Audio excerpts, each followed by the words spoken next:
Study YouTube channel पर आपका स्वागत है। मैं दीपक कुमार। पीएनएसटी 2024 की प्रिपरेशन की गाइडलाइन सीरीज़ की तीसरी और लास्ट इंपॉर्टेंट वीडियो आपके सामने आ रही है। इसके पहले मैंने दो वीडियो पूरी तरह से स्ट्रक्चराइज पूरी तरह से आप लोगों के लिए डेडिकेट होकर के बना दिया है। तीसरी वीडियो में हम बात करेंगे परफॉर्मेंस की। किसी भी स्टूडेंट का सिलेक्शन स्टार्टिंग से लेकर के स्टडी से होकर के जब गुजरता है तो लास्ट में परफॉर्मेंस के ऊपर डिपेंड करता है। याद रखिए, मैं रिजल्ट की बात नहीं कर रहा हूँ, ये वो उस समय की बात है जब एग्जामिनेशन आपके सिर पर खड़ी रहेगी। लगभग 1 महीने का समय रहेगा, वहाँ पर आपको क्या क्रॉस चेक करना है। मैंने पहले ही बताया था कि जब भी आपको पढ़ाई में इस पर्टिकुलर एग्जामिनेशन में डिमोटिवेट फील हो, कोई चीज़ें टफ लग रही हो और आपको गाइडलाइंस ना मिले, मेरी वीडियो नंबर 1, वीडियो नंबर 2 और ये 3rd वीडियो को एक बार आप सीरीज से देख लीजिए। फिर से आपको पढ़ाई करने का मन करने लगेगा और जो जो चीज़ें वीडियो में मैंने पॉइंट टू पॉइंट आपको डिस्क्राइब किया हुआ है उसको आप फॉलो करिए। किसी भी स्थिति से निपटने में आपको ये तीनों वीडियो सहायता कर देगी। तो परफॉर्मेंस का मतलब क्या है? पीएनएसटी एग्जामिनेशन में परफॉर्मेंस का मतलब क्या है? टाइमिंग 120 मिनट में 150 क्वेश्चन होते हैं, इसलिए इस एग्जामिनेशन में टाइमिंग का बड़ा इंपॉर्टेंट रोल है। इसलिए जब भी आप टेस्ट वगैरह लगाएं, मैं आपको बता दूं लगभग 7,500 क्वेश्चंस की टेस्ट सीरीज़ मैं आप लोगों को दूंगा। 7,500 क्वेश्चन की टेस्ट सीरीज दूंगा 199 रुपये में, और टेस्ट सीरीज़ के साथ में उनकी सॉल्यूशन हिंट भी रहेगी और बहुत सारा स्टडी मटेरियल भी रहेगा। लेकिन अगर आपको कहीं और से टेस्ट सीरीज मिल रही है, आप ज्वाइन कर सकते हैं। तो टाइमिंग को लेकर के बड़ा इंपॉर्टेंट रोल रहेगा। टाइमिंग आपके पास 120 मिनट में 150 क्वेश्चन सॉल्व करने का एक टारगेट है। 90 नंबर आपको लेकर के आना है, तो आपको तेज़ी से पढ़ने वाली हैबिट होनी चाहिए, स्पीड से क्वेश्चन सॉल्व करने वाला, रीडिंग फास्ट होनी चाहिए, क्वेश्चन को स्पीड से रीड करके समझने वाली हैबिट डेवलप करनी पड़ेगी, और टाइमिंग के अंदर लगभग 45 से 50 सेकंड के अंदर क्वेश्चन को सॉल्व करना आना चाहिए।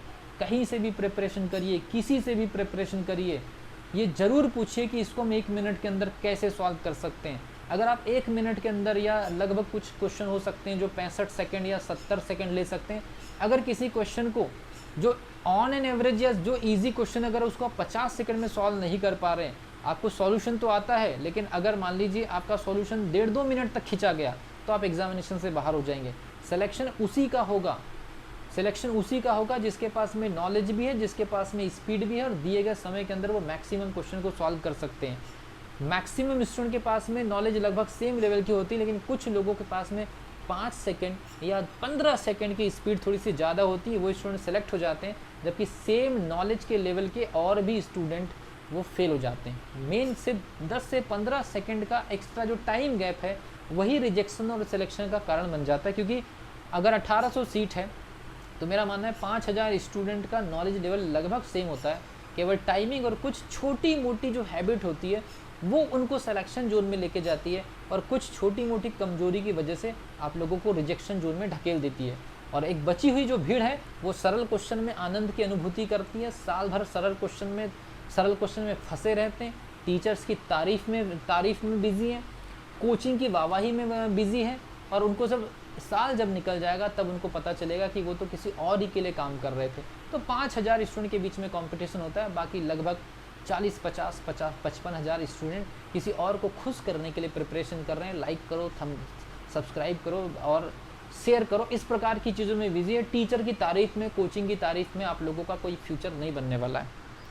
रीडिंग, स्पीड, टाइमिंग और एक होती टर्म्स। इस पर्टिकुलर एग्जामिनेशन में पिछले 3 से 4 सालों में जो नई जो शब्दावली जो सामने आ रही है, वो कोचिंग वालों को भी तुरंत में पल्ले नहीं पड़ रही है।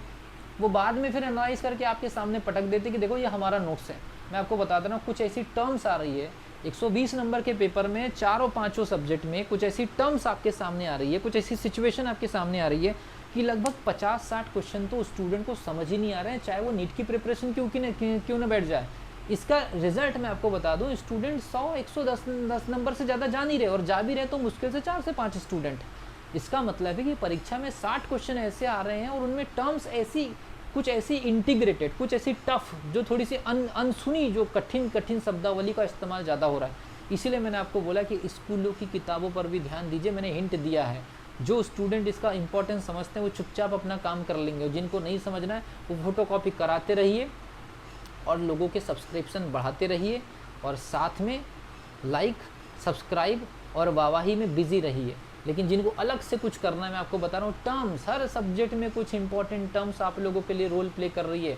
कुछ ऐसे शब्द आ रहे हैं जो बिल्कुल डिक्शनरी लेवल की चीज़ें हैं। हर सब्जेक्ट की डिक्शनरी होती है, फिजिक्स की कुछ डिक्शनरी होती है, केमिस्ट्री की कुछ डिक्शनरी होती है। वो कुछ वर्ड ऐसे होते हैं जो हमको नॉर्मल बुक्स या कोचिंग इंस्टीट्यूट में नहीं मिलते हैं। तो अपनी स्कूलों की किताबों को एक बार ज़रूर जाकर देख लीजिए। मैं हिंट दे रहा हूँ अपने स्टूडेंट को, क्योंकि मैंने इस चीज़ को देख लिया है। तो इस चीज़ को फॉलो करिए, आपको फ़ायदा मिलेगा। स्कोर, अपने स्कोर को क्रॉस चेक करने का सबसे सही तरीका है टेस्ट सीरीज जरूर लगाइए। और स्कोर जब आपका आ जाए तो आपने टारगेट 90 नंबर का रखा है तो शुरुआत 60 नंबर से हो, कोई प्रॉब्लम नहीं, लेकिन शुरुआत अच्छी होनी चाहिए। और जो आपके स्कोर आ रहे हैं वो स्टेबिलिटी के अकॉर्डिंग इंक्रीजिंग ऑर्डर में चले जाना चाहिए। या शुरुआत से बीच में कोई फ्लक्चुएशन अगर हो भी गई नंबर में कि नंबर बढ़ रहे हैं घट रहे हैं, लेकिन फाइनली ग्राफ आपका ऊपर तक जाना चाहिए कि आपने शुरुआत 60 से किए थे, कुछ टेस्ट में कम है, कुछ टेस्ट में ज़्यादा है, लेकिन लास्ट के कुछ 3-4 टेस्ट में ज़बरदस्त स्कोरिंग हो रही है और हम अपने टारगेट तक पहुंच रहे हैं। तो स्कोर एक अच्छा बनाने की कोशिश, और उस बने हुए अच्छे स्कोर को स्टेबल तरीके से मैनेज करते हुए ऊपर धीरे धीरे जाएं। अगर आप चले जाएं तो आपको रिजल्ट और अच्छे लेवल पर मिलेगा। फाइनली अगर आपको सेलेक्ट होना है, ये तीनों वीडियोज़ आपको हमेशा मोटिवेशन के तौर पर, प्लानिंग के तौर पर, गाइडलाइंस के तौर पर, स्ट्रेटेजी के तौर पर और एग्जामिनेशन पर काउंटर अटैक करने के तौर पर मैंने आप लोगों को दिया है। जो स्टूडेंट इसको ईमानदारी से फॉलो करेगा उसे डेफिनेटली बेनिफिट मिलेगा। और अगले साल जब आप इसका रिजल्ट आएगा तो ये तीनों वीडियो को याद रखिए, ये आपको एग्जामिनेशन देने के दिन तक काम आएगा इवन, क्योंकि मैंने एग्जामिनेशन की प्रिपरेशन स्टार्ट करने से लेकर के एग्जामिनेशन देते तक और बीच की सारी सिचुएशन को आपके सामने रख दिया है। अब आप स्टूडेंट को इन चीज़ से होकर के गुजर करके वहाँ पहुँचना है जहाँ पर आपकी एक सीट आपका इंतज़ार कर रही है। मिलता हूँ अगली वीडियो में, तब तक के लिए wish you all the best.